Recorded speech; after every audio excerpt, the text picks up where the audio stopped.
दोस्तों, आज की कहानी शुरू करने से पहले आपसे कुछ बात करना चाहता हूँ।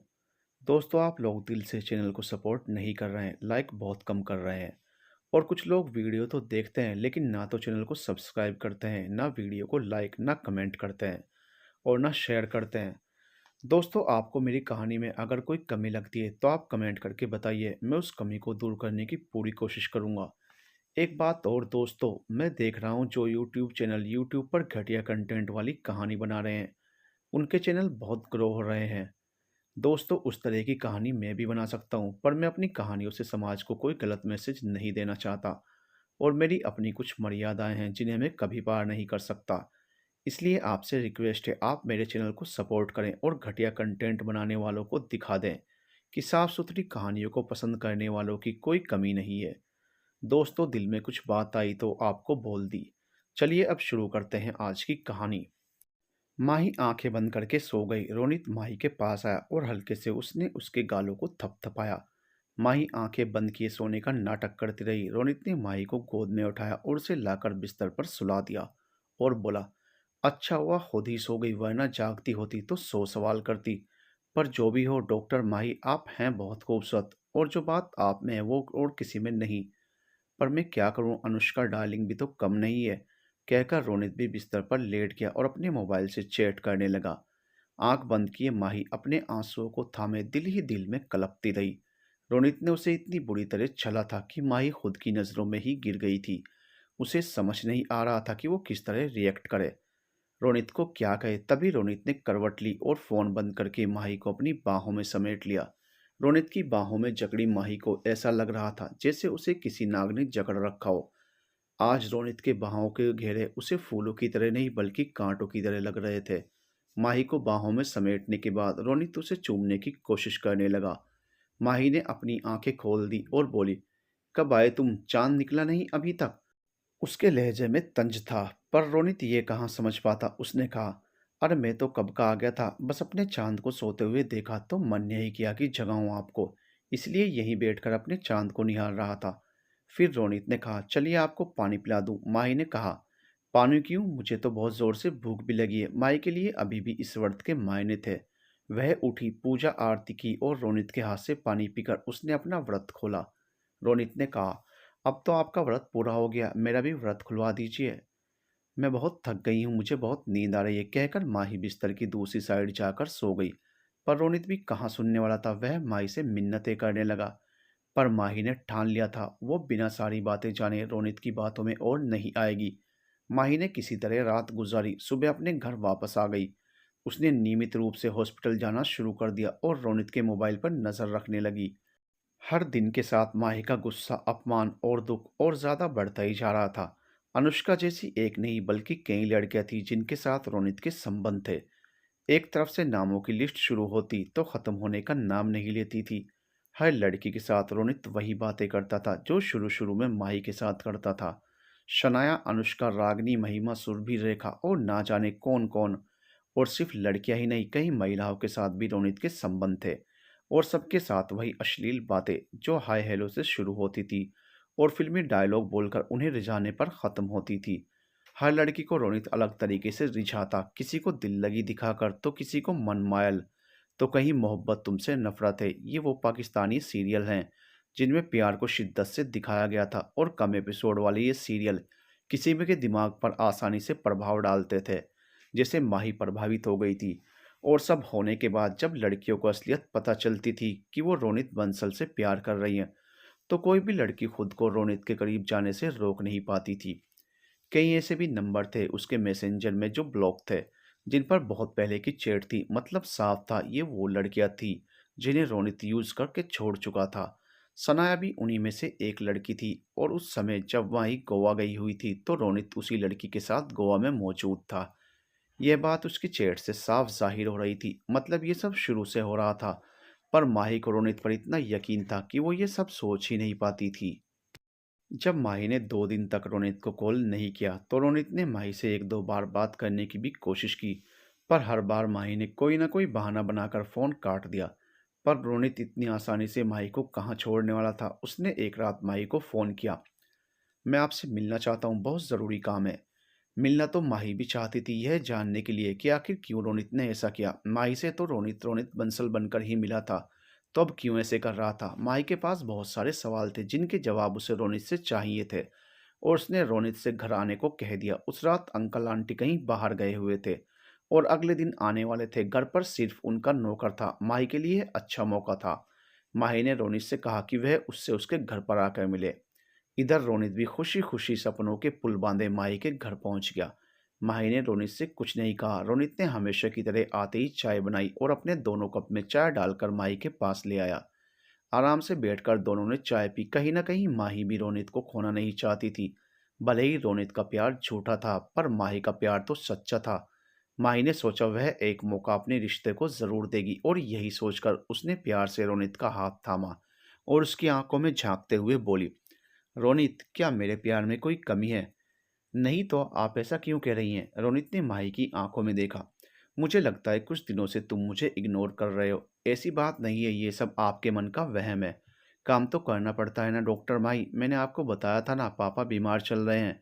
इसकी वजह से सारा काम मुझे देखना पड़ता है। रोनित, एक बात बताऊं, मैंने तुमसे सच्चा प्यार किया है। मैं तुम्हें खोना नहीं चाहती। अगर मेरी कोई भी बात तुम्हें गलत लगती हो तो मैं उसके लिए तुमसे माफ़ी मांगती हूँ।" मायूस सी माही बोली, "आप ऐसा क्यों कह रही हैं? मैंने कहा ना, ऐसी कोई बात नहीं है। मैं आपसे प्यार करता हूँ, सिर्फ आपसे। आपके अलावा तो मैं किसी और के बारे में सोच भी नहीं सकता। बस आप भी थोड़ी बिज़ी रहती हैं, इस वजह से हम दोनों एक-दूसरे को समय नहीं दे पा रहे। अब देखिए ना, उस दिन करवा चौथ वाले दिन ही मेरा कितना मन था, लेकिन सिर्फ आपकी वजह से मैंने कुछ नहीं कहा। तो क्या सचमुच कोई तीसरा हमारे बीच नहीं है?" माही की आंखों में आंसू थे। "अरे बाबा, कोई नहीं है, कहा ना मैंने। आप तो बच्चों की तरह रोने लगती हैं," कहकर रोनित ने माही को सीने से लगा लिया, और एक बार फिर माही बच्चे की तरह रोनित के सीने से लगकर बिलखने लगी। वो सचमुच रोनित को खोना नहीं चाहती थी। रोनित ने माही को शांत करवाया और उसे बेड पर ले आया। प्यार से उसके माथे को चूमते हुए बोला, "अगर आपको ज़रा भी ऐसा लगता है कि मेरे प्यार में कोई कमी है, तो ठीक है, मैं आज से कुछ नहीं करूँगा। मैं बाहर सो जाता हूँ।" माही ने कहा, "कोई ज़रूरत नहीं है, यहीं सो जाओ।" और रोनित और माही एक ही बेड पर सो गए। हमारी एक कमज़ोरी होती है जिससे हम प्यार करते हैं, उसकी गलती भी हमें सही लगती है। जहाँ माही को रोनित से नफ़रत करनी चाहिए थी, वहाँ माही ने सोचा कि एक आखिरी बार वो रोनित को प्यार से मनाएगी। वैसे भी रोनित के पास होने पर खुद को काबू करना माही के लिए मुश्किल हो जाता था, और माही जानती थी कि बिना खुद का इस्तेमाल किए रोनित को काबू करना मुश्किल था। माही ने बड़े ही प्यार से रोनित के साथ प्यार किया, बिल्कुल वैसे ही जैसे हर बार करती थी। और जब रोनित थककर चूर हो गया और माही की बाहों में निढाल होकर गिर गया, तो माही ने प्यार से उसके माथे को चूमते हुए उसे सुला दिया। रोनित के सोने के बाद रोनित की उंगलियों से माही ने रोनित के फ़ोन के लॉक खोले, और उसकी गैलरी देखते ही दंग रह गई। अपने मोबाइल के प्राइवेट जोन में रोनित ने ना सिर्फ माही के बल्कि कई लड़कियों के वीडियो रखे हुए थे। ये वही वीडियो थे जिन्हें रोनित पहली बार सबको अपने फार्म हाउस पर बुलाने के बाद शूट करता था। हो सकता है रोनित इन वीडियो का इस्तेमाल बाद में उन लड़कियों को ब्लैकमेल करने के लिए करता होगा। माही ने उन सारी वीडियोस को डिलीट कर दिया और रोनित के फ़ोन से अपनी सारी फ़ोटोज़ भी डिलीट कर दी। वह सारी फ़ोटो जो उन दोनों के साथ बिताए खूबसूरत लम्हों की यादें थी। वो लम्हे जो माही को बहुत रुलाने वाले थे। रात भर माही को नींद नहीं आई। उसके बगल में सोया हुआ रोनित आज उसका सबसे बड़ा दुश्मन बन चुका था। क्या सपना देखा था उसने, और क्या हश्र हुआ था उसके सपनों का। रात के 2 बज रहे थे। अचानक रोनित की नींद खुल गई। उसने देखा माही बिस्तर पर नहीं है। उसने चारों तरफ नज़र दौड़ाई, उसका फ़ोन भी वहाँ नहीं था। रोनित के तो पैरों तले की ज़मीन ही खिसक गई। जैसे ही रोनित की नींद खुली, माही को बिस्तर पर ना पाकर वह बेचैन हो गया। उसे अपना फ़ोन भी कहीं दिखाई नहीं दे रहा था। एक पल को तो उसे लगा कि कहीं वो पकड़ा तो नहीं गया। वो झट से उठा और उसने कमरे की लाइट ऑन कर दी। देखा तो माही कमरे में नहीं थी। वह उठा और बाहर आया तो उसने देखा कि किचन की लाइट ऑन है। जब वो किचन में गया तो उसने देखा कि माही वहीं गुमसुम सी खड़ी है, और माही के बाजू में रोनित का फ़ोन रखा हुआ था। रोनित ने धीरे से अपना फ़ोन उठाया और अपनी जेब में डाल लिया, और पीछे से माही के गले में अपनी बाहें डालकर बनावटी अंदाज में बोला, "आप तो मुझे डरा ही देती हैं। यहाँ क्या कर रही हैं आप? चलिए ना, मैं कब से आपका इंतज़ार कर रहा हूँ। और यह आपके हाथ में चाय का कप क्यों है? क्या इतनी रात को आपको चाय पीनी है? मुझे बोल देती, मैं बना देता।" रोनित ने मनुहार भरे स्वर में कहा। "किस-किस के लिए चाय बनाओगे तुम रोनित? किस-किस के लिए? क्या मतलब सिर्फ़ आपके लिए? आपको नहीं पता मैं सिर्फ़ आपके लिए चाय बनाता हूँ?" मैंने तो आज तक अपने लिए भी चाय नहीं बनाई, पर आपको पिलाने के लिए मैंने चाय बनाना सीखा। पर मुझ पर इतना एहसान करने की ज़रूरत नहीं है। मैंने चाय पीना छोड़ दिया है, कहकर माही ने दोनों चाय के कप फर्श पर गिरा दिए। फर्श पर गिरते ही दोनों कप टुकड़े टुकड़े होकर टूटकर बिखर गए, माही के सपनों की तरह। ये क्या कर दिया आपने? आप पागल तो नहीं हो गई हैं? रोनित ने गुस्सा दिखाते हुए कहा। अब तक तो नहीं थी, पर शायद अब हो जाऊंगी, कहकर माही कमरे में जाने लगी। रोनित को फील लगा शायद माही ने उसके मोबाइल में कुछ देख लिया है, पर फिर भी वो निश्चिंत था क्योंकि उसके मोबाइल में हर जगह पासवर्ड लगा हुआ था। पर गलत करने पर जो डर उपजता है, वही डर रोनित के मन में भी दस्तक दे रहा था। माही अपने कमरे में आई। उसने रोनित का दिया हुआ गाउन अलमारी से निकाला और हॉल के बीचों बीच रखकर माचिस लेने के लिए किचन की तरफ बढ़ गई। आप ऐसा क्यों कर रही हैं? मेरी तो समझ में नहीं आ रहा है, आखिर हुआ क्या है, बोलिएगा। रोनित ने कातर स्वर में कहा। कुछ नहीं, सोच रही हूँ जिसे पहनना ही नहीं है उसे रखकर क्या करूंगी। माही अंदर ही अंदर जल रही थी। क्यों नहीं पहनना? आप नाराज हैं क्या? कुछ किया है क्या मैंने? रोनित ने कहा। अब और कुछ करना बाकी नहीं है रोनित, तुमने जितना किया मेरे लिए वही बहुत है, कहकर माही माचिस लेकर हॉल में आ गई। माही माचिस जलाने वाली थी कि रोनित ने उसके हाथ से माचिस छीन ली। माही वहीं जमीन पर बैठकर सुबक सुबक कर रोने लगी। अरे हुआ क्या है, आप बताएंगी भी या बस रोती रहेंगी? माही का रोना रोनित को भी बर्दाश्त नहीं हो रहा था। और कितनी लड़कियां, सॉरी कितनी बीवियां हैं तुम्हारी रोनित? माही ने रोनित के चेहरे को पढ़ने की कोशिश करते हुए कहा। ये क्या बक रही हैं आप? शादी मैंने सिर्फ आपके साथ की है, शादी है कोई मजाक नहीं। रोनित ने गुस्से में कहा। मजाक? मजाक तो तुमने मेरा बनाकर रख दिया है, क्या है ये सब? कहकर माही ने अपना मोबाइल रोनित के सामने खोल दिया। दरअसल रोनित के मोबाइल में सब कुछ डिलीट करने से पहले माही ने उसे अपने फ़ोन में ट्रांसफ़र कर लिया था। रोनित ने जो कुछ भी देखा उसे देखने के बाद उसके तो पैरों तले की ज़मीन ही खिसक गई। फिर वो हंसने लगा और हंसते हुए बोला, ओह तो आप इसलिए गुस्सा थी? अरे बाबा ये सब तो मजाक था। अच्छा मजाक? हाँ तुम्हारे लिए तो ये मजाक ही होगा, पर मेरे साथ और ना जाने कितनों के साथ तुमने ये मजाक किया है। तो तुम्हारे लिए तो मजाक ही है ना, किसी से प्यार करना, किसी के साथ सो जाना, शादी कर लेना, सब मजाक है तुम्हारे लिए। किसी की जिंदगी भी मजाक, किसी की फीलिंग्स भी मजाक। अच्छा मजाक कर लेते हो तुम, कहकर माही दूसरे कमरे में जाकर बैठकर रोने लगी। रोनित ने माही को उठाते हुए कहा, आप अपने कमरे में जाकर सो जाइए। मैं जानता हूँ मैं बहुत बुरा हूँ, पर अभी मैं रात में कोई ड्रामा नहीं खड़ा करना चाहता। सुबह होते ही मैं अपने घर चला जाऊंगा। क्यों, प्यार नहीं करोगे? दिखाओगे नहीं अपनी मर्दानगी? माई की आंखें आंसुओं के साथ दहक रही थी। मुझे आपसे कोई बात नहीं करनी, मैं बस घर जाना चाहता हूँ, मुझे अपना फ़ोन दो, माही ने कहा। पर क्यों, आप मेरे फ़ोन का क्या करेंगी? रोनित की आंखों में डर अब साफ दिख रहा था। मैंने कहा ना मुझे फ़ोन दो। माही की आंखें गुस्से से जल रही थी। रोनित ने अपना फ़ोन माही के आगे कर दिया। माही ने मैसेंजर खोला और बोली, क्या है ये सब? अरे ये सब कुछ भी नहीं है बाबा, मैं अब कैसे समझाऊं? आप जो भी समझ रही हैं वह सब गलत है। रोनित बोला। आज ऐसी नौबत पहली बार रोनित के सामने आई थी। आज तक कोई भी लड़की रोनित के झूठ को पकड़ नहीं पाई थी। पता नहीं क्यों, पर रोनित को माही के लिए थोड़ा बुरा भी लग रहा था और उससे भी ज़्यादा उसे गुस्सा आ रहा था माही की चालाकी पर और खुद की बेवकूफ़ी पर। वो हर तरह से माही को मनाने की कोशिश कर रहा था कि वो गलत नहीं है, पर माही उसकी एक नहीं सुन रही थी। माही ने रोनित को खूब सुनाया, खूब रोई। झगड़े में ही पूरी रात बीत गई। सुबह होने को थी। रोनित का दिल चाहता था कि जल्दी ही सुबह हो जाए और वह अपने घर चला जाए। अभी भी उसका फ़ोन माही के हाथ में था और उसकी हिम्मत नहीं थी कि वह माही से अपना फ़ोन ले। फिर उसने कहा, थोड़ी गलती हो गई मुझसे। अरे आप तो जानती हैं मर्द होते ही ऐसे हैं, मन ही नहीं भरता उनका। 10 जगह उनकी नज़रें चली ही जाती हैं। खुद की गलती के लिए पूरी मर्द जात को बदनाम कर रहे हो, ये है तुम्हारी मर्दानगी? कहकर माही ने रोनित का फ़ोन ज़मीन पर फेंक दिया। डाइनिंग टेबल से टकरा कर रोनित का फ़ोन किसी परकटे पक्षी की तरह ज़मीन पर गिर गया। वर्तमान में यादों के भंवर में डूबी माही रेस्टोरेंट के टेबल पर बैठे बैठे रोनित के मिलने से लेकर उसके बिछड़ने तक की सारी कहानी मन ही मन सोच रही थी। उसकी आंखों से बहते आंसू अभी भी थमने का नाम नहीं ले रहे थे। उसने देखा अगल बगल की टेबल पर बैठे लोग उसे ही देख रहे थे। माही ने सोचा, किसी के जाने या आने से जिंदगी तो नहीं थमती, तो मैं क्यों थम जाऊं? सोचकर माही रेस्टोरेंट से निकलकर घर चली गई। पर आज उसका घर इतना सूना और खाली लग रहा था मानो वहां किसी की मौत हुई हो। घर का कोई रूम, कोई कोना ऐसा नहीं था जहां रोनित की याद नहीं थी। एक बार तो माही के मन में ख्याल आया कि वह अपनी जिंदगी ही खत्म कर ले, पर फिर उसे अपनी माँ का ख्याल आया। माही औंधे मुंह बिस्तर पर गिर गई और रोती रही। इधर भूमिका जैसे ही ओटी से निकली उसे माही का ख्याल आया। उसने माही को कॉल किया और पूछा कि वो कहाँ है। माही ने बताया कि वह घर पर आ गई है। भूमिका भी थोड़ी देर बाद माही के घर पर आ गई। भूमिका माही की हालत देखकर सब कुछ समझ गई, पर यह समय माही को उपदेश देने और समझाने का नहीं था। भूमिका ने माही को जी भरकर रोने दिया। माही भूमिका के गले लगकर बिलखती रही, कलपती रही, रोती रही। पर दिल जब इतनी बुरी तरह टूटा हो तो दर्द क्या इतनी आसानी से पिघलता है। भूमिका के गले लगकर माही रोती रही। भूमिका ने माही को बहुत समझाया और उसके लिए चाय बनाकर ले आई और बोली, कब तक रोती रहोगी माही? जिसे तुम्हारी कोई कदर नहीं है उसके लिए रो रही हो? तुम्हें नहीं लगता कि तुम अपने आंसू कुछ ज्यादा ही बर्बाद कर रही हो? मेरी क्या गलती थी भूमिका? तुम भी तो मिली थी ना उससे। क्या तुम्हें लगता था कि वह इस तरह का लड़का है? वह मुझे धोखा देगा? क्यों किया वो भूमिका? आखिर उसने ऐसा क्यों किया? क्या मिलता है भूमिका लड़कों को ऐसा करके, किसी का दिल, किसी के जिस्म को छलनी करके? कहकर माही फिर से रोने लगी।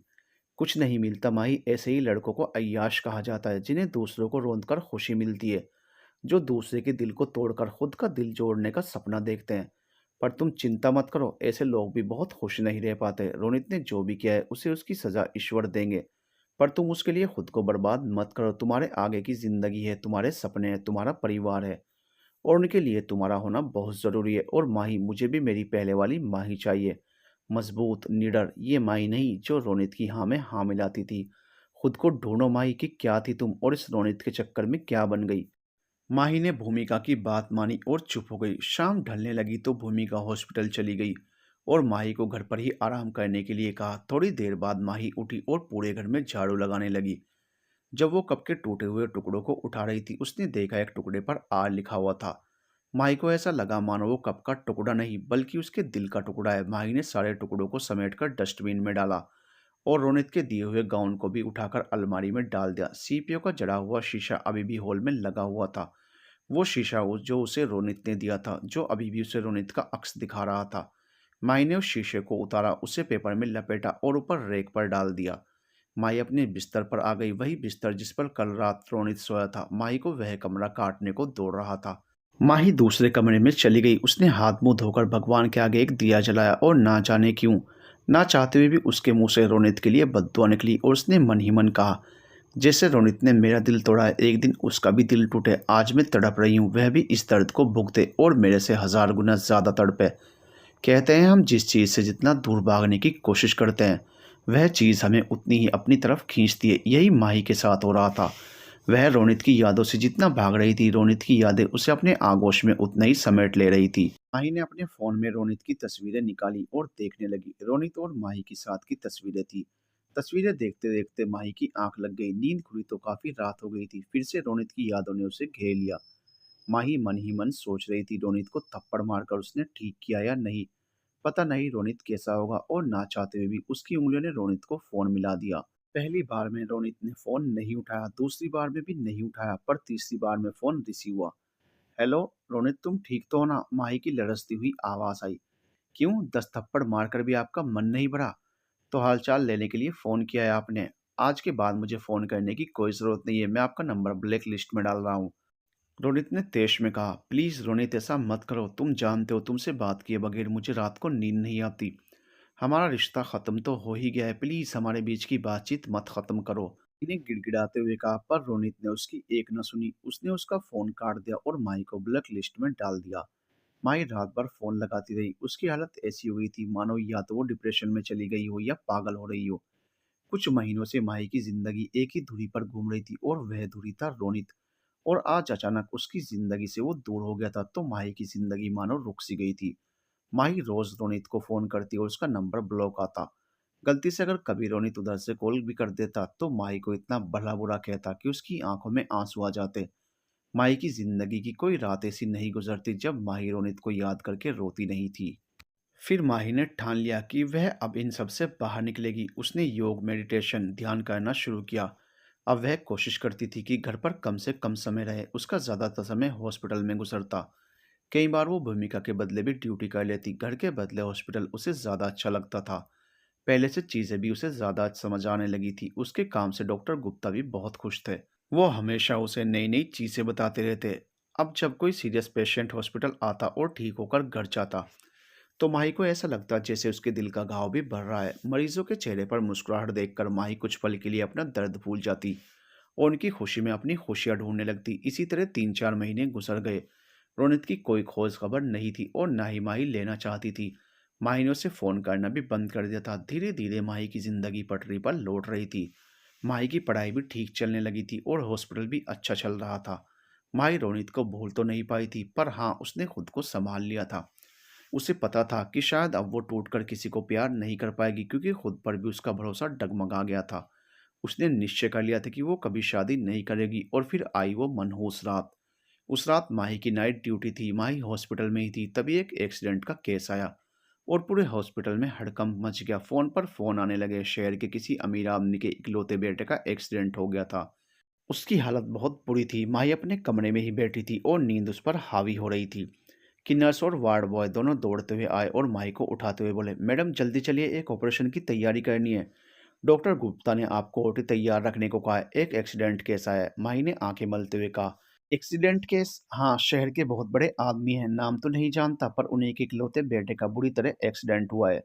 पता नहीं कब से बेहोश है। माही के शरीर में अचानक से झुरझुरी सी दौड़ गई। वह जल्दी से उठी और नर्स के साथ इमरजेंसी वार्ड की ओर बढ़ी। वहां पहुंची तो तैयारियां शुरू हो गई थी। धड़कते दिल के साथ माही ने दरवाजा खोला और अंदर पहुंची। एक पल को तो माही को लगा जैसे उसके दिल ने धड़कना बंद कर दिया, जैसे उसके शरीर का सारा खून सूख गया हो। माही की आंखों ने वो देखा जो वो कभी नहीं देखना चाहती थी। सामने बेड पर खून से लथपथ रोनित बेहोश पड़ा था। माही ने जो भी देखा उससे उसकी जान हलक में अटक गई। ये ठीक है कि रोनित ने उसे धोखा दिया था, पर माही ने कभी सपने में भी नहीं सोचा था कि रोनित के साथ ऐसा हो। रोनित भले माही के साथ खेल रहा था, पर माही रोनित से सच्चा प्यार करती थी। पर उसे कहाँ पता था कि दिल से निकली दुआ और बद्दुआ दोनों ही लग जाती हैं, और रोनित के लिए उसके दिल से निकली वह बद्दुआ शायद रोनित को लग गई थी। माही की हालत देख नर्स ने उसे टोका, मैडम आप जानती हैं क्या इन्हें? माही ने कहा, नहीं, मैं इसे नहीं जानती। चलो जल्दी से इसका खून साफ करो और इनके कपड़े उतारने में मेरी मदद करो। एक ही पल में माही प्रेमिका माही से डॉक्टर माही बन गई। उसने जल्दी से रोनित का मुआयना किया। रोनित के पूरे शरीर पर कहीं खरोंच भी नहीं आई थी, पर उसका जैकेट खून से सना हुआ था।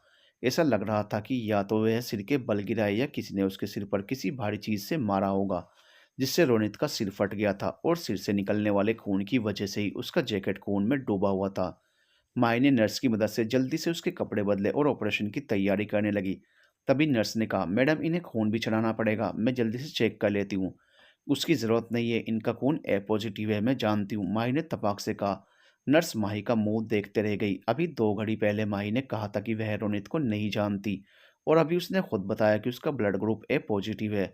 लेकिन मौके की नज़ाकत को समझते हुए नर्स ने कुछ भी नहीं कहा। रोनित को जल्दी से ऑपरेशन थिएटर में ले जाया गया। तब तक डॉक्टर गुप्ता भी आ चुके थे। रोनित के सिर के पिछले हिस्से में बुरी तरह चोट लगी थी। दिमाग का याददाश्त वाला हिस्सा बुरी तरह से डैमेज हो गया था। मतलब साफ था, या तो रोनित कोमा में जाने वाला था या उसकी याददाश्त जाने वाली थी। पूरे 4 घंटे के लंबे ऑपरेशन के बाद रोनित को आईसीयू में शिफ्ट किया गया। उसे अभी भी होश नहीं आया था। जैसे ही माही और डॉक्टर गुप्ता ओटी से बाहर निकले, रोनित के पिताजी ने डॉक्टर गुप्ता के पैर पकड़ लिए। जिस पैसे के लिए ना जाने उन्होंने किस किस का खून चूसा था, आज वो सारा पैसा मिलकर भी उनके बेटे की जान बचाने में नाकाम था। रोनित के पिताजी डॉक्टर गुप्ता से मिन्नतें करने लगे कि चाहे जैसे भी हो, जितने भी पैसे खर्च हों, वह उनके बेटे की जान बचा लें। रोनित की माँ का भी रो रो कर बुरा हाल था। माही चाहती तो थी कि वह उन्हें संभाल ले, हिम्मत दे, पर वो नहीं बताना चाहती थी कि वो रोनित को जानती है। डॉक्टर गुप्ता ने रोनित के पिताजी को समझा बुझाकर घर जाने को कहा, पर वह घर जाने को तैयार ही नहीं थे, क्योंकि रोनित अभी भी आईसीयू में था और वेंटिलेटर पर था, इसलिए कुछ भी कहा नहीं जा सकता था। आने वाले 48 घंटे उसके लिए बहुत भारी थे। इधर माही भी 1 मिनट के लिए भी रोनित को छोड़ नहीं रही थी। वो राउंड पर भी नहीं जा रही थी। उसे ऐसा लग रहा था कि कहीं वो रोनित को खो न दे। हालांकि वो तो रोनित को पहले ही खो चुकी थी, पर अब भी यही चाह रही थी कि चाहे जो भी हो, पर रोनित ठीक हो जाए। रोनित की हालत माही से देखी नहीं जा रही थी। 24 घंटे गुजर गए, पर रोनित को अभी तक होश नहीं आया था। माही जानती थी कि अगर आने वाले 24 घंटों में रोनित को होश नहीं आया तो वह कोमा में चला जाएगा। भूमिका ने बहुत जिद करके माही को घर भेजा। माही की हालत तो ऐसी हो गई थी कि वह ना तो रोनित की हो सकी थी और ना ही खुद की। रोनित हॉस्पिटल में पड़ा जिंदगी और मौत से जूझ रहा था, या आम शब्दों में कहें तो शायद उसे उसके किए की सजा मिल गई थी, और माही बिना गलती के दोहरी सजा भुगत रही थी। एक तो पहले ही रोनित उससे दूर हो गया, और अब रोनित खुद की जिंदगी से भी दूर हो रहा था। माही को कुछ भी होश नहीं था। वह घर आई, फ्रेश हुई और जाने क्या सोचकर घर के आगे वाले मोड़ पर जो मंदिर था, वहां चली गई। रोनित खुद को शिव जी का भक्त मानता था। माही ने वहां जाकर शिव जी से प्रार्थना की, भले रोनित उसका कभी ना हो, पर है भगवान उसकी जान बख्श दो। मैं अपनी बद्दुआ वापस लेती हूँ, उसे नई जिंदगी दे दो, क्योंकि अगर उसे कुछ हो गया तो मैं खुद को कभी माफ नहीं कर पाऊंगी। वहां से पूजा प्रार्थना कर माही तुरंत हॉस्पिटल चली गई। यहाँ रोनित की हालत में कोई सुधार नहीं था, वह अब भी वेंटिलेटर पर था। रोनित के माँ बाप भी 2 रात से घर नहीं गए थे, उनकी भी हालत खराब हो रही थी। 12 घंटे और गुजर गए। पिछले 36 घंटों से रोनित बेहोश पड़ा था और उसके होश में आने की कोई उम्मीद भी नहीं थी। भूमिका जानती थी कि माही पर क्या गुजर रही है। वह उसे हॉस्पिटल के बाहर वाले कैंटीन में ले गई और बहुत समझा बुझा कर उसे थोड़ा सा कुछ खिलाया पिलाया। माही फिर आईसीयू में आ गई। वह तो बस रोनित के पास बैठी हुई उसके होश में आने का इंतजार कर रही थी।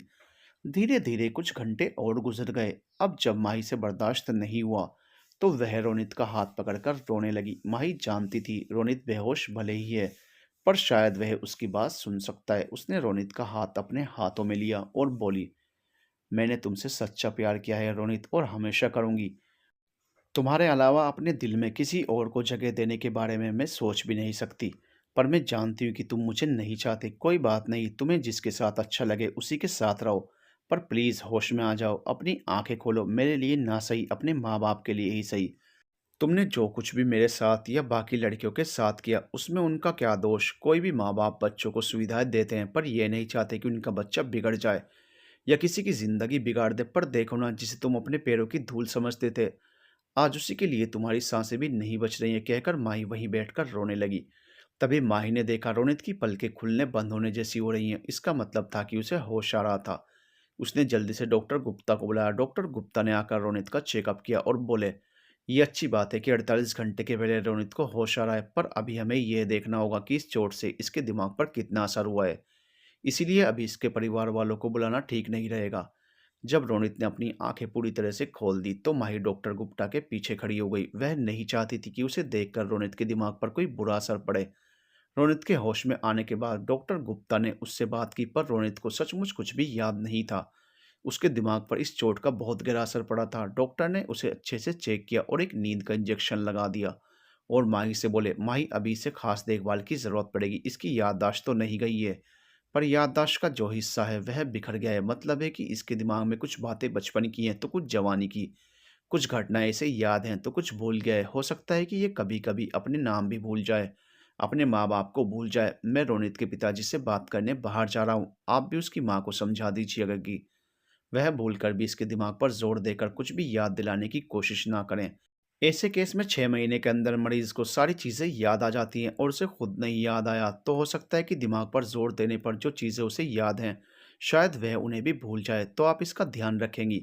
माही ने हाँ में सिर हिला दिया। वह मन ही मन प्रार्थना कर रही थी कि काश रोनित की याददाश्त से उसका हिस्सा पूरी तरह मिट जाए। थोड़ी देर में रोनित की मम्मी अंदर आई और रोनित के पास बैठ गई। 1 घंटे बाद जब रोनित ने अपनी आंखें खोली और अपनी माँ को देखा तो बच्चों की तरह रोने लगा। माही अभी भी नर्स के पीछे खड़ी थी। रोनित की माँ ने जब उसे प्यार से सहलाया तो रोनित जिद करने लगा कि उसे स्कूल जाना है। उसकी पेंसिल बॉक्स नहीं मिल रहा है और उसे दर्द भी बहुत हो रहा है। रोनित की माँ रोनित की हालत देखकर बहुत बुरी तरह रोने लगी। माही ने उन्हें समझाया और कमरे से बाहर ले गई।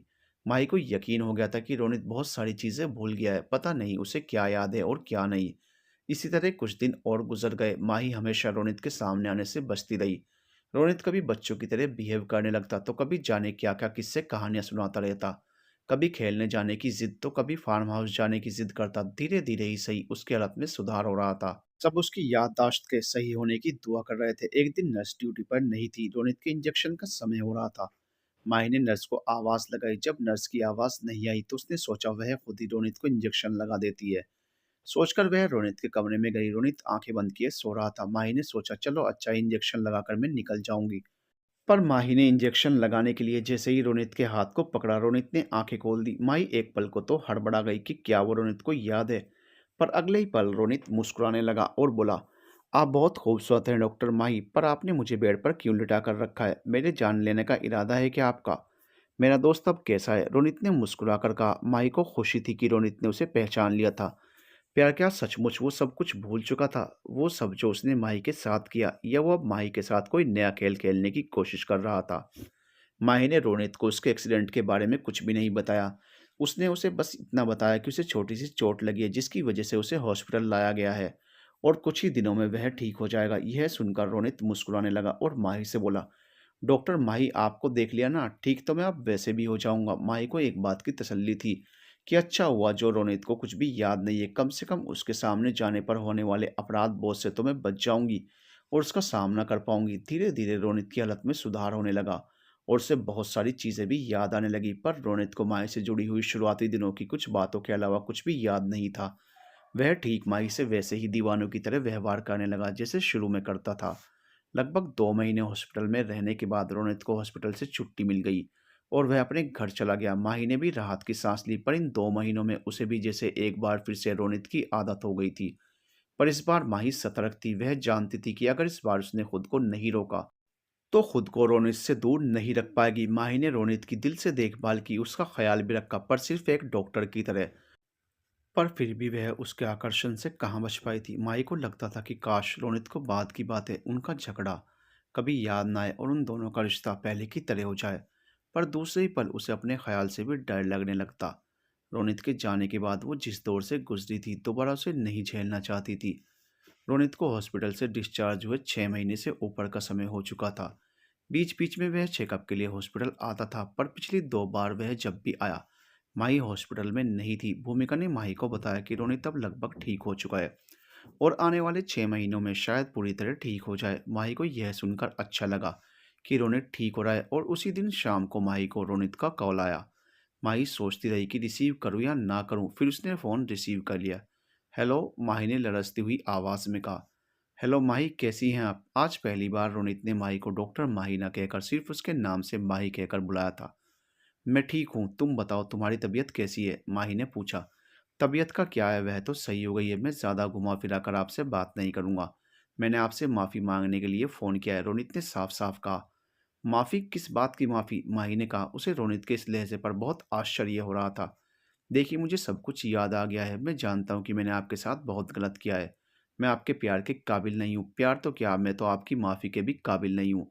पर फिर भी मैं चाहता हूँ कि आप मुझे माफ़ कर दें। मुझे बताया मेरे मॉम-डैड ने कि किस तरह आपने हॉस्पिटल में मेरा ख़्याल रखा, मेरी जान बचाई। मैं अगर 100 जन्म भी लूँ तो भी आपका कर्ज़ नहीं उतार सकता। बस मैं यही चाहता हूँ कि आप मुझे माफ़ कर दें और मेरे पास लौट आएँ। अच्छा, तो तुम इसलिए मेरे पास लौटना चाहते हो या मुझे अपने पास बुलाना चाहते हो कि मैंने तुम्हारी जान बचाई है? माई ने तंज कसते हुए कहा। क्या यही बात तुम तब कहते जब तुम्हारा एक्सीडेंट नहीं हुआ था? देखिए माई, इस एक्सीडेंट ने मुझे सही गलत का भेद समझा दिया है। मुझे समझ आ गया है कि रिश्ते क्या होता है, प्यार क्या होता है, परिवार क्या होता है। मैंने बहुत लड़कियों के साथ गलत किया, शायद आपके साथ भी, पर कहते हैं ना कि 10 झूठ पर एक सच भारी पड़ जाता है। और आपसे पहले जो लड़कियां मेरी जिंदगी में थी, वो भी मुझसे कुछ ना कुछ चाहती थी, पर आपने मुझे सच्चा प्यार किया था, इसलिए आपके दिल को तोड़ने की मुझे सजा मिल गई। और इतनी बुरी सजा मिल गई कि आप जानती हैं, इन 6 महीनों में मैं चंद गिने चुने रिश्ते ही बचा पाया हूँ। पर मैं आपको नहीं खोना चाहता। कहते कहते रोनित रोने लगा। पर जाने क्यों माही आज पत्थर की हो गई थी। उसे रोनित को इस तरह रोता देखकर अच्छा लग रहा था। मैं जानती हूँ तुम मेरे पास लौटना चाहते हो, मुझे वापस पाना चाहते हो, पर सॉरी रोनित, मैं ये सब नहीं चाहती। और मैं यही कहूँगी कि तुम आज के बाद मुझे फ़ोन मत करना, ना मैं तुम्हें फ़ोन करूँगी। कहकर माही ने रोनित का फ़ोन काट दिया। अगले 2 दिन रोनित का फ़ोन नहीं आया, पर फिर तीसरे दिन रोनित ने फ़ोन किया और फ़ोन करते ही माही को धमकी देने लगा कि अगर माही उसके पास वापस नहीं लौटी तो माही की फ़ोटो और वीडियो वायरल कर देगा। माही जानती थी कि रोनित इतना शरीफ नहीं है जितना वह बनने की कोशिश कर रहा था। पर उसके अंदर एक बात का सुकून भी था कि उसने अच्छा किया था जो रोनित के फ़ोन से अपनी फ़ोटो और वीडियो डिलीट कर दी थी। फिर भी वह रोनित के गिरने की हद को देखना चाहती थी। तुम्हें जो करना है कर लो, पर मैं तुम्हारे पास वापस नहीं लौटने वाली, क्योंकि मुझे तुमसे प्यार नहीं नफ़रत है। और बहुत नफ़रत करती हूँ मैं तुमसे। रोनित माही को फिर से धमकी देने लगा। उसने माही को 2 दिनों का समय दिया कि 2 दिनों में वह सोच समझ कर फैसला ले ले, क्योंकि उसके बाद जो भी होगा उसकी जिम्मेदार माही होगी। पर माही अपना फैसला ले चुकी थी। उसे पता था कि उसे क्या करना है। 2 दिन बाद रोनित ने माही को फिर से फ़ोन किया। उसने माही से बहुत अच्छे से बात की और फिर फ़ोन पर ही रोने लगा, गिड़गिड़ाने लगा और माही से अपने प्यार की भीख मांगने लगा। माही जानती थी कि दिमाग पर चोट लगने की वजह से रोनित डिप्रेशन में भी था, पर वो ये भी जानती थी कि अगर इस वक्त रोनित के आगे झुक गई तो फिर कभी अपनी नज़रों में उठ नहीं पाएगी। माही नहीं चाहती थी कि वह रोनित का फ़ोन उठाए, पर उसके 2 से 3 कॉल आने के बाद ही माही का दिल तेजी से धड़कने लगता और वह रोनित को इग्नोर नहीं कर पाती। हर बार रोनित कभी खुद रोता, कभी बुरी बुरी बातें बोलकर माही को रुलाता और जब माही फ़ोन रखने की बात करती तो माही को धमकियाँ देने लगता। माही ने मन ही मन सोचा, क्या प्यार ऐसा भी होता है? एक समय था जब माही रोनित के पास थी, सिर्फ़ उसकी थी। तब रोनित ने माही की कदर नहीं की, और आज जबकि माही दिल और दिमाग दोनों से उससे दूर हो चुकी थी, तब रोनित माही के लिए पागल हो रहा था। आखिर रोनित माही से चाहता क्या था? क्यों उसे वापस अपनी ज़िंदगी में लाना चाहता था? क्यों रोनित माही के सामने झुक रहा था? और इधर रोनित के दिलो-दिमाग पर माही हावी थी। आज तक रोनित ने लड़कियों को छोड़ा था, लेकिन माही पहली ऐसी लड़की थी जिसने रोनित को छोड़ दिया था, और रोनित इस चीज़ को बर्दाश्त नहीं कर पा रहा था। वो किसी भी तरह माही को अपनी ज़िंदगी में वापस लाना चाहता था। उसे सबक सिखाना चाहता था, पर उसके मंसूबे कामयाब नहीं हो पा रहे थे। माही द्वारा छोड़े जाने के बाद रोनित बौखला-सा गया था। उसने हर संभव कोशिश की जिससे कि माही उसके पास लौट आए, पर माही भी ठान चुकी थी कि वह अब रोनित के पास कभी वापस नहीं लौटेगी। पर रोनित इतनी आसानी से कहाँ मानने वाला था। एक दिन जब हॉस्पिटल से लौटकर माही अपने कमरे में आराम कर रही थी तो उसके दरवाजे पर दस्तक हुई। माही को लगा शायद भूमिका होगी, पर जैसे ही उसने दरवाजा खोला वह हक्की बक्की रह गई। सामने दरवाजे पर रोनित खड़ा था। माही को तो समझ ही नहीं आ रहा था कि वह क्या करे, उसे अंदर आने के लिए बोले या वापस जाने को बोले। तब तक रोनित ही बोल पड़ा, दरवाजे से किसी को लौटाया नहीं जाता, अंदर आने को नहीं कहेंगी? माही ने बेमन से कहा, आ जाओ। रोनित अंदर आया और हमेशा की तरह हॉल में बैठ गया और बोला, अब तो आपके बेडरूम में जाने का अधिकारी नहीं रहा हूँ। बेडरूम में तो तभी जाकर बैठूंगा जब आप कहेंगी। ज्यादा ख्वाब मत पालो, अब वहां जाने को कभी नहीं कहूंगी, वह जगह तुम्हारी नहीं है। अच्छा, इतनी जल्दी किसी को किराए पर दे दिया क्या अपना कमरा? रोनित ने बदतमीजी से कहा। माही रोनित से उलझना नहीं चाहती थी, इसलिए वह किचन में जाने लगी। रोनित बोला, किचन में तो आ सकता हूँ ना? कहता हुआ वह माही के पीछे पीछे किचन में आ गया। माही जब तक चाय बनाती रही, रोनित उसके पीछे खड़ा रहा। एक अजीब से एहसास ने माही को घेर रखा हुआ था, ठीक वैसे ही जैसे पहले माही किचन में काम करती रहती थी और पीछे से आकर रोनित उसके गले में या कमर में अपने हाथ डाल देता था। पर आज माही बहुत सतर्क थी। अगर रोनित थोड़ा सा भी उसके आसपास होता तो वह बचकर निकल जाती थी। जल्दी ही माही चाय बनाकर ले आई। रोनित बोला, आपके हाथों के चाय का स्वाद कभी नहीं भूल सकता। वैसे स्वाद तो आप कभी नहीं भूल सकता।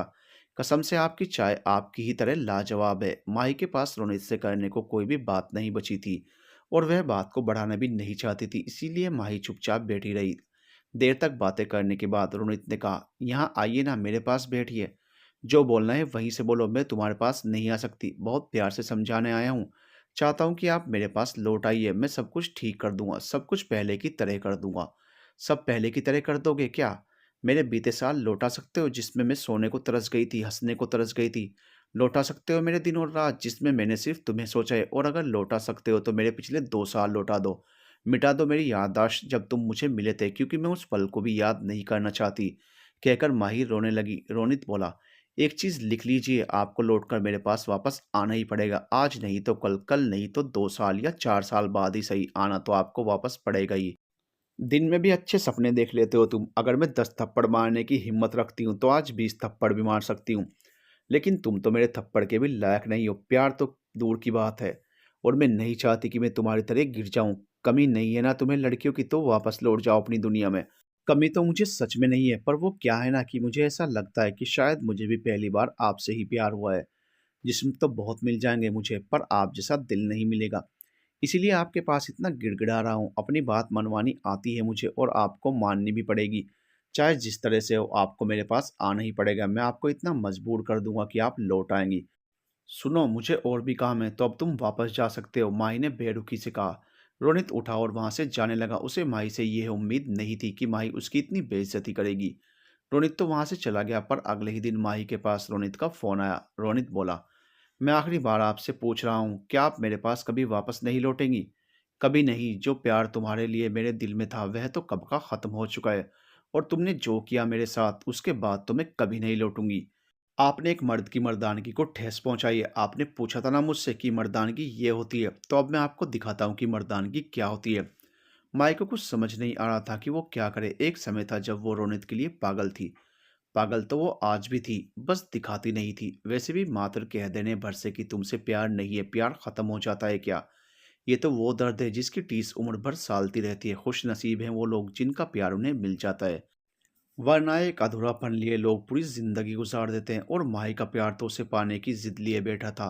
हो सकता था कि रोनित को सचमुच माही से प्यार हो, पर प्यार क्या ऐसा होता है जो झूठ फरेब बनावट से शुरू हो और धमकी धोखा और दर्द पर खत्म हो? इसी बीच एक दिन हॉस्पिटल में माही की मुलाकात डॉक्टर अभिमन्यु से हुई। डॉक्टर अभिमन्यु हड्डी रोग विशेषज्ञ थे और उनकी नई पोस्टिंग यहाँ के हॉस्पिटल में हुई थी। डॉक्टर अभिमन्यु माही से लगभग 10 साल सीनियर थे, पर उनका व्यवहार बहुत अच्छा था। माही से तो वो बहुत ही प्यार से पेश आते थे।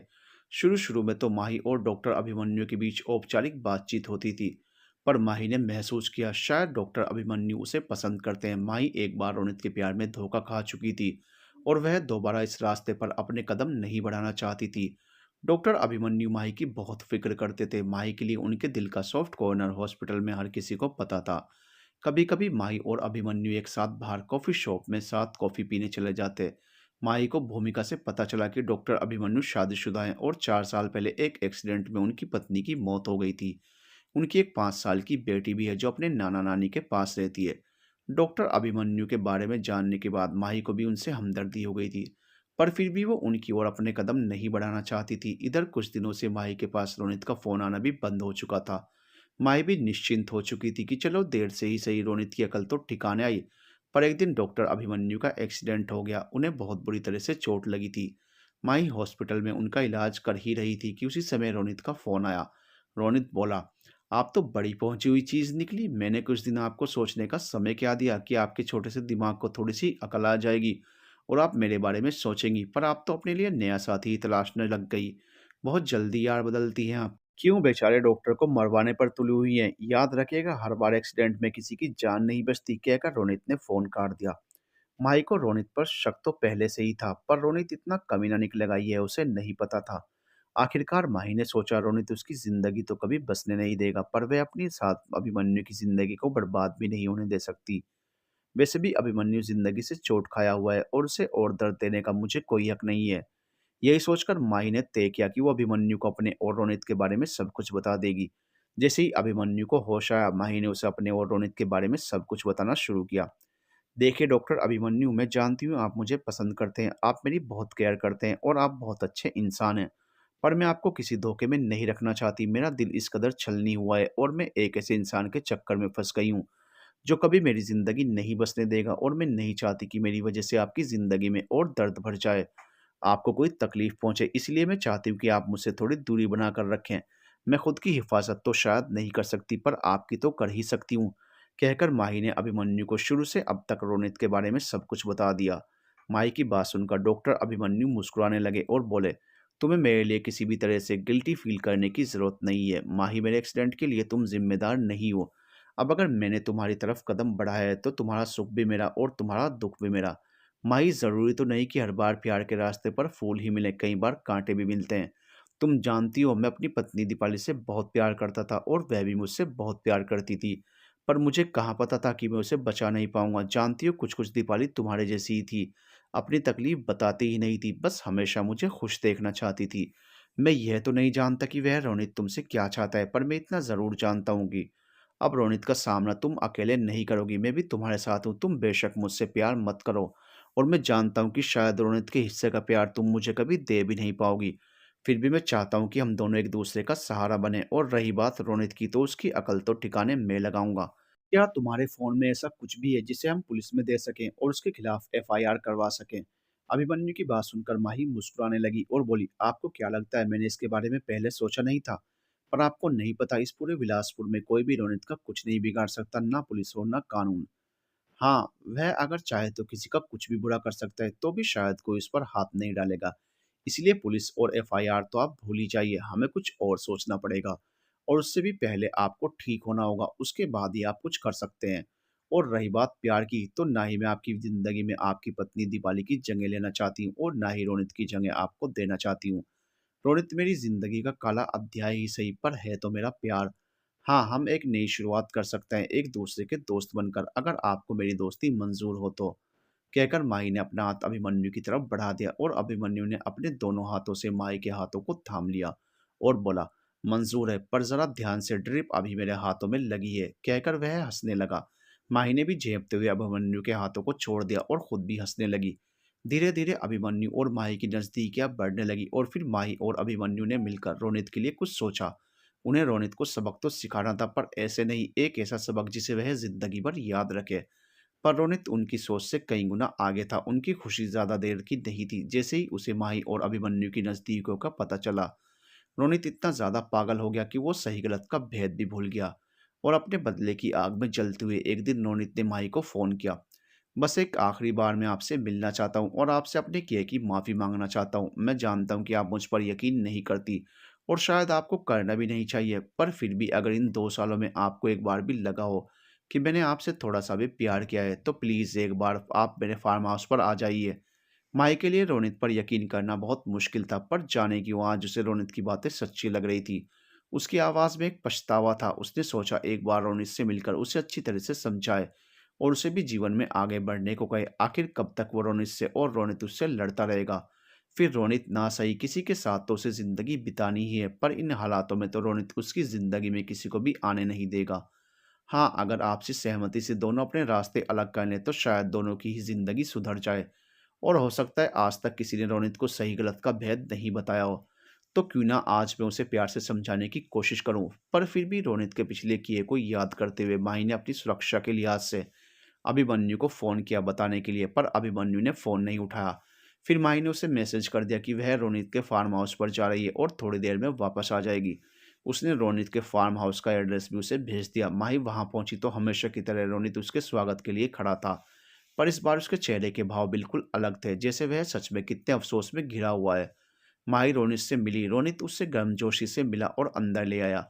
उसने माही से बहुत बार सॉरी बोला और कहने लगा, मैंने बहुत गलत किया ना आपके साथ, आपने मेरी जान बचाई और मैंने क्या किया, मैं भूल गया था कि ज़बरदस्ती किसी को नहीं पाया जा सकता। प्यार तो वह एहसास है जो खुद ब खुद एक दूसरे के करीब आने पर मजबूर कर देता है। और मैं जिस्म के रास्ते आपके दिल में उतरने की कोशिश करता रहा और शायद अपनी इसी गलती की वजह से मैंने आपको खो दिया। सच कहूँ तो आपने एक्सीडेंट के बाद मैं बिल्कुल अकेला हो गया था और इस वजह से मैं आपको वापस पाना चाहता था। पर अब नहीं, अब मुझे समझ आ गया है कि आपके लिए एक अच्छा जीवन साथी डॉक्टर अभिमन्यु ही है और आप डॉक्टर अभिमन्यु जैसे अच्छे इंसान को डिज़र्व करती हैं। मैंने उनके साथ जो भी किया उसका मुझे अफ़सोस है। प्लीज़ मुझे माफ़ कर दीजिए, कहता हुआ रोनित माही के सामने ज़मीन पर बैठ गया।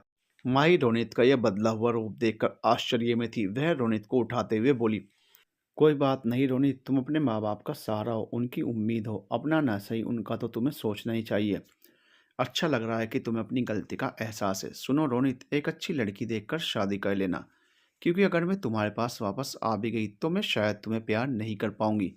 जानते हो रोनित, औरत की एक खासियत होती है, एक बार जो उसके दिल से उतर गया वह फिर उसे अब कभी अपनी नज़रों में नहीं चढ़ा पाती, चाहे वह उसका पति ही क्यों ना हो। और मैं नहीं चाहती कि सारी उम्र तुम्हारे साथ रहकर भी मैं तुम्हें प्यार न कर पाऊँ। मैं नहीं जानती कि मैं डॉक्टर अभिमन्यु से ही आगे शादी करूँगी या नहीं, वह मेरे जीवन साथी बनेंगे या नहीं, पर मैं इतना ज़रूर जानती हूँ कि वह एक अच्छे इंसान है और अच्छे लोगों के साथ बुरा होता है तो बुरा लगता है। और हाँ, अब और ज़्यादा माफ़ी मांगने की ज़रूरत नहीं है, मैंने तुम्हें माफ़ किया और जल्दी डॉक्टर अभिमन्यु से तुम्हें मिलवाऊंगी, वो भी तुम्हें माफ़ कर देंगे। कहकर माही मुस्कुराने लगी।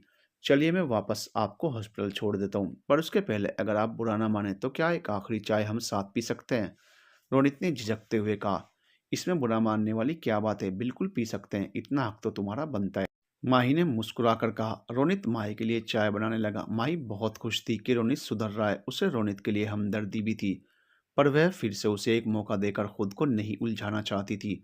माही ने सोचा, चलो अच्छा है, हम दोनों ही एक नई शुरुआत करेंगे। तब तक रोनित माही के लिए चाय बनाकर ले आया और दोनों साथ बैठकर चाय पीने लगे, पर चाय की आखिरी सिप के साथ ही माही पर बेहोशी तारी होने लगी। रोनित ने कुटिलता से मुस्कुराकर माही की ओर देखा और बोला, इतनी भी क्या जल्दी है डॉक्टर माही, नई शुरुआत करने की पहले पीछे का कर्ज तो चुका लीजिए। जानती हैं डॉक्टर माही, खून के आंसू तो मैं पहले ही आपको रुला देता, पर आप बड़ी पहुंची हुई चीज निकली। आपने मुझे द रोनित बंसल को धोखा दिया। मुझे नींद में करके आपने मेरे मोबाइल से सब कुछ डिलीट किया था ना। पर अब देखना कैसे गिड़गिड़ाती हुई आप मेरे पास आती हैं, और उस अभिमन्यु के बच्चे से तो मैं बाद में निपटूंगा। आपको मुझसे छीनने की कोशिश की है उसने, तो उसे सज़ा तो ज़रूर मिलेगी, क्योंकि जो भी चीज़ रोनित बंसल की है वो और किसी और की नहीं हो सकती। कहते हुए रोनित ने माही को अपनी गोद में उठाया और अंदर अपने कमरे में ले गया। इधर जब माही ने डॉक्टर अभिमन्यु को कॉल किया था वो ऑपरेशन में थे। जैसे ही बाहर निकले और अपना मोबाइल देखा तो अपना सिर पीट लिया। यह लड़की जाने अपने आप को क्या समझती है, इतना सब कुछ कर दिया और उस रोनित ने फिर भी उस पर भरोसा करके उससे मिलने चली गई। जाने अब वह माही के साथ क्या करेगा। अभिमन्यु को माही की चिंता हो रही थी। अभिमन्यु ने तुरंत अपनी गाड़ी निकाली और रोनित के फार्म हाउस की ओर बढ़ चला। फार्म हाउस पहुंचा तो फार्म हाउस का गेट अंदर से लॉक था। अभिमन्यु ने अपनी गाड़ी वहीं खड़ी की और फिर अंदर जाने का रास्ता देखने लगा। फार्म हाउस के अंदर फूलों के बड़े-बड़े पौधे थे। एक जगह से अभिमन्यु ने बाउंड्री को पार किया और उस पार उतरा। अंदर रोनित की कार खड़ी थी। जब अंदर पहुंचा तो दरवाजा अंदर से बंद था। अभिमन्यु समझ गया कि माही और रोनित दोनों अंदर हैं। पता नहीं रोनित माही के साथ क्या कर रहा होगा। अभिमन्यु ने माही के मोबाइल पर फोन किया, पर माही का फोन रिंग के बावजूद किसी ने रिसीव नहीं किया। अब अभिमन्यु की बेचैनी और बढ़ गई। पूरे फार्म हाउस में एक भी आदमी मौजूद नहीं था। इसका मतलब सबको रोनित ने कहीं भेज दिया था। अभिमन्यु को रोनित के इरादे नेक नहीं लग रहे थे। अभिमन्यु ने हर तरफ से अंदर जाने की कोशिश करते हुए दरवाजे और खिड़की को टटोलने लगा। जल्दी उसे अंदर जाने का रास्ता मिल गया। यह किचन के पास की खिड़की थी, जो शायद रोनित ने चाय बनाने के दौरान खोली थी। अभिमन्यु खिड़की से होता हुआ किचन में पहुंचा और किचन से होता हुआ हॉल में अंदर आया। माही का फोन और उसका पर्स वहीं सोफे पर पड़ा था। अभिमन्यु बिना किसी आहट के हर कमरे को देखने लगा। अंदर एक कमरे से उसने आवाज आती सुनी। अभिमन्यु तेजी से जब वहां पहुंचा तो उसके होश गुम हो गए। उसने पर्दे की ओर से देखा कि माही बिना कपड़ों के बिस्तर पर बेहोश पड़ी है और रोनित उसकी तस्वीरें उतार रहा है। माही को इस हाल में देखकर अभिमन्यु का गुस्सा सातवें आसमान पर पहुंच गया। उसकी नसें फड़कने लगी और खून मानो उबलने लगा। उसके मन में तो आया कि वह रोनित का खून कर दे।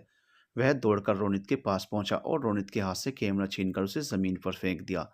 रोनित को वहां किसी के आने की उम्मीद नहीं थी, इसीलिए वह अचानक हुए इस हमले के लिए तैयार नहीं था। लेकिन जैसे ही उसकी नज़र अभिमन्यु पर पड़ी, वह गुस्से से तिलमिला उठा। अभिमन्यु और रोनित दोनों ही गुस्से से फुफकारते हुए आपस में उलझ गए। दोनों ही एक दूसरे को मार डालने पर तुले हुए थे। तभी अभिमन्यु ने रोनित को जोर से झटका दिया और रोनित का सिर सामने रखे लोहे की शेल्फ से जा टकराया। रोनित धड़ाम से जमीन पर गिर पड़ा और बेहोश हो गया। रोनित को वैसे ही छोड़ अभिमन्यु ने जल्दी से माही को कपड़े पहनाए और उसे होश में लाने की कोशिश करने लगा, पर बेहोशी का असर ज्यादा था। माही को होश में आने में काफी वक्त लगा। जैसे ही माही को होश आया, रोनित को इस तरह जमीन पर पड़ा देख माही जोर से चीख पड़ी। अभिमन्यु ने उसे संभाला और उसे सारी बात बताई। एक बार तो माही को अभिमन्यु की बातों पर भरोसा ही नहीं हुआ, पर अभिमन्यु ने उसे सहज किया और शुरू से आखिर तक उसे सारी बातें बताई।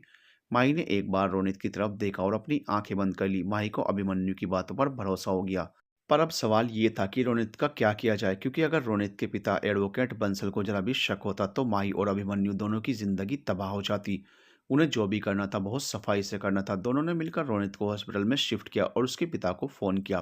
बताया कि फिर से उसी चोटिल हिस्से में चोट लगने के कारण रोनित कोमा में चला गया। उन्होंने उसके पिता को बताया कि शायद रोनित अपनी दवाइयां समय से नहीं लेता था। इसी कारण धीरे धीरे उसकी हालत खराब हो रही थी। उसे उस रोज कुछ अच्छा नहीं लग रहा था। चूंकि माही रोनित की डॉक्टर थी, इसीलिए रोनित ने माही को कॉल करके अपनी तबीयत के बारे में बताया और माही तुरंत उसके फार्म हाउस पर पहुंच गई। माही जब वहां पहुंची तो रोनित चक्कर आने के कारण किसी नुकीली चीज से टकराकर बेहोश हो चुका था। तब माही ने डॉक्टर अभिमन्यु को कॉल किया और उनकी मदद से रोनित को हॉस्पिटल ले आई। रोनित को जान तो बच गई थी, पर कहा नहीं जा सकता था कि वह कोमा से बाहर कब तक आएगा। एडवोकेट बंसल को माही की बातों पर पूरा भरोसा था, क्योंकि माही ही थी जिसने पिछली बार उनके इकलौते बेटे की जान बचाई थी। बंसल अभी भी माही के बहुत आभारी थे कि सही समय पर पहुंचकर माही ने रोनित को हॉस्पिटल में एडमिट करवा दिया। कम से कम उनका बेटा जिंदा तो था और उन्हें पूरी उम्मीद थी कि पिछली बार की तरह इस बार भी रोनित ठीक हो जाएगा, क्योंकि रोनित का इलाज माही जो कर रही थी। पर उन्हें नहीं पता था कि माही को रोनित के ठीक होने से कोई लेना देना नहीं था। वो तो बस अपने डॉक्टर होने का फर्ज निभा रही थी और जल्द से जल्द इस शहर से निकलना चाहती थी। पर महीने 2 महीने तो क्या, पूरे 6 महीने गुजर गए। रोनित को होश नहीं आया। अभिमन्यु और माही एक दूसरे के काफी करीब आ गए थे। सब कुछ ठीक था। रोनित अपने किए की सजा भुगत रहा था और माही को एक अच्छा जीवन साथी मिल गया था। पर फिर भी कभी कभी माही को यही लगता था कि जो बातें उसने रोनित से आखिरी बार की थी, क्या वह सच में झूठी थी। क्या सच में रोनित माही का अहित करना चाहता था। पिछले दिनों जो कुछ भी हुआ उसकी वजह से माही अब विलासपुर में नहीं रहना चाहती थी। इस शहर ने उसे सब कुछ दिया था और उसका सब कुछ छीन भी लिया था। कहते हैं पहला प्यार भुलाए नहीं भूलता। माही भी उसी हॉस्पिटल में रोनित को बेड पर पड़ा देखकर सहज नहीं हो पा रही थी।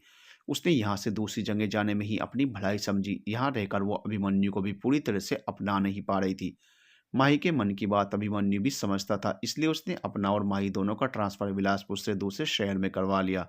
आज माही और अभिमन्यु का हॉस्पिटल में आखिरी दिन था। जाने से पहले माही ने मिस्टर और मिसेज माइकल से विदा ली। इतने दिनों में कभी भी उसे ये नहीं लगा कि वह अपने परिवार के साथ नहीं है।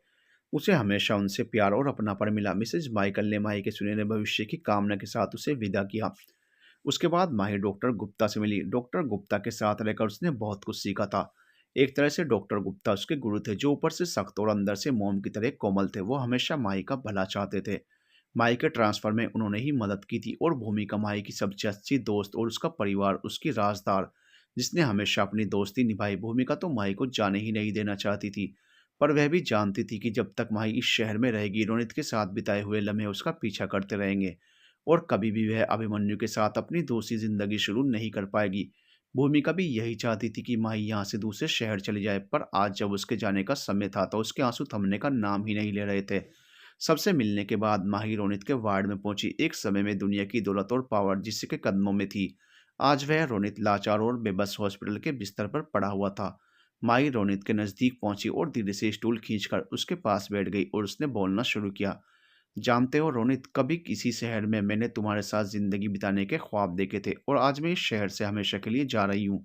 मुझे नहीं पता उस दिन क्या हुआ था, पर रोनित, जब भी मैंने तुम पर भरोसा किया या करना चाहा, तुमने मेरे भरोसे को तोड़ दिया। तुम मुझसे दूर जाना चाहते थे, चले भी गए, पर फिर लौट कर आए मुझे बर्बाद करने के लिए। ये कैसा प्यार था तुम्हारा, जिसमें तुम मुझे बर्बाद करके खुद की खुशी ढूंढ रहे थे?